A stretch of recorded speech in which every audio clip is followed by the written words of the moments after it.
92 habitants font pâle figure. Leur calvaire est ici décrit par Alexis de Larivière. Makoti Poko, une ville sinistre du fait des inondations cycliques d'octobre à décembre. Voici pratiquement 3 mois que tout le périmètre urbain de la localité est sous l'eau, obligeant ainsi les populations à tout faire dans les pirogues et même pour se déplacer. Une véritable scène de désolation dans ce district entièrement englouti dans l'eau, avec des conséquences graves sur des entreprises humaines. Si certaines structures administratives construites en matériaux durables baignent sans conséquence dans l'eau, plusieurs habitations des populations construites en matériaux périssables par contre ne cessent de s'écrouler à chaque tombée de pluie. Des dizaines de milliers de personnes vivent actuellement dans des conditions précaires.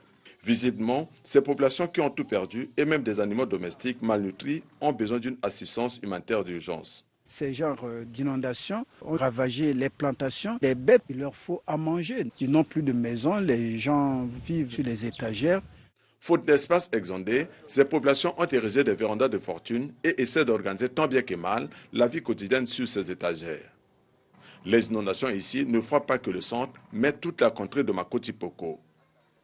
Au village Motokoma par exemple, l'octogénaire Jacques Mompango, dépourvu de pirogue et d'assistants, passe des jours des pieds dans l'eau. Les latrines et les cimetières étant inondés, les autorités redoutent des risques de maladies hydriques. En ce net moment, les parents, les habitants sont en train d'utiliser cette eau que nous voyons ocre boueuse, cette eau insalubre. Il faudra que le ministère de la Santé y pense à temps pour envoyer ne fût-ce que des produits de première nécessité.